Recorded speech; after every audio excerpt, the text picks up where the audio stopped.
Welcome. I'm Sally Treanor, and this is the Watercolor series. Today we're working on clouds. I'm going to be working on a lot of different techniques and talking about the pigments that we choose for realistic clouds and types and types of kinds of clouds and times of day and that sort of thing. So we'll be specific about pigments and we'll be specific about the tools that we use. So let's begin. I have taken this quadrant that I've separated with tape from the others, and this is a damp natural sponge, which is very gentle and doesn't scar the paper. And I'm going to be working with cerulean blue and cobalt blue, and I'm going to be placing those colors into this damp paper, which is going to give me pretty much all soft edges.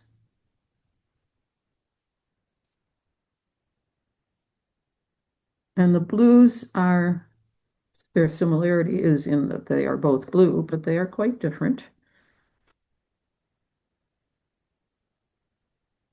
And because I can play with this for a while because it's damp, and I'm just adding colors next to one another, and I'm using not the tip of my brush, but the side of my brush.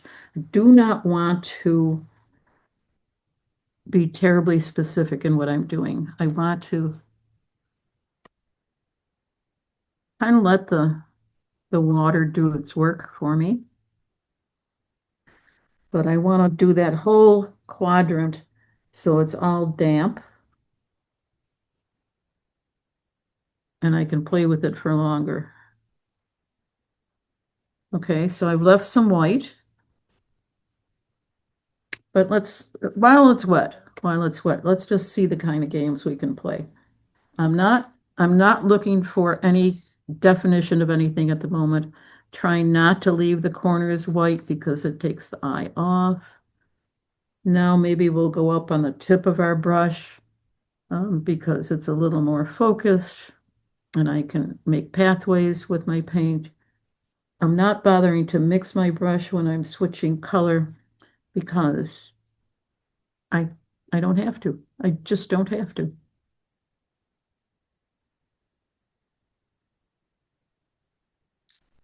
And I'm already, I really like doing clouds and skies that don't have such a focus that I am stuck.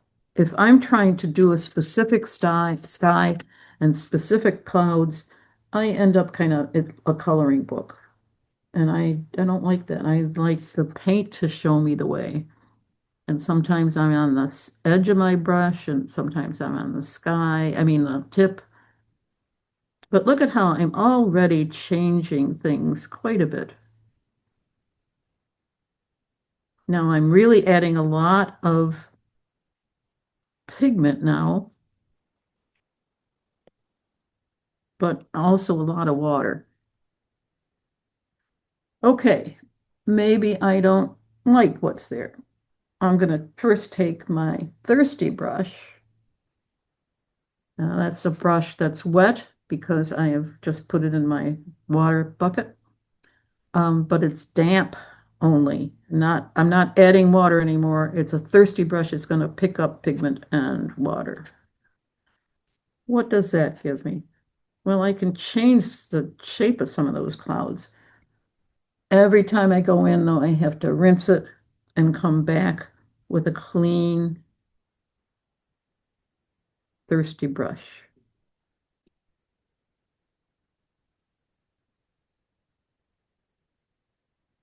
These are kind of spotty. I'll add this cloud to this cloud. Each time I clean my brush before I come in, so I'm picking up instead of depositing. Oh, I like that better already. That's nice. This isn't big enough. Let's give this a little more importance.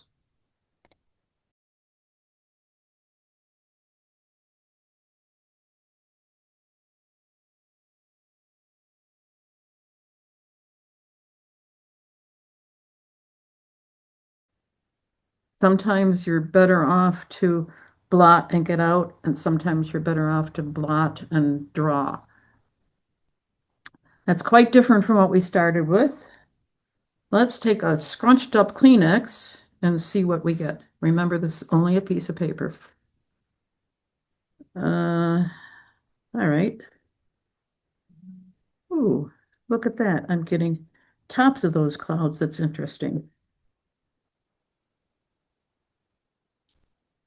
Oh, maybe I don't like all of that. This one's kind of prominent now. He's too prominent. Let's come back because this is still wet next to him.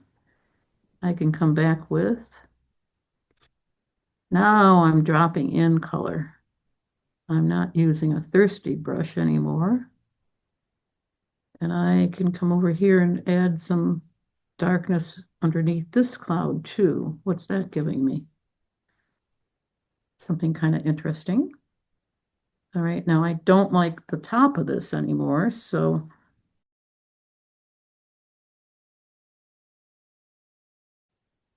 I can keep playing with this for as long as I have the nerve.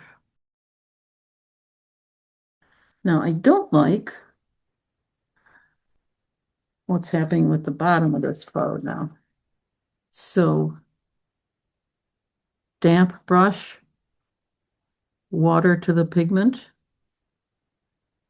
Let's lose that very important looking edge there and give it a different shape. Oh yeah, I like that better.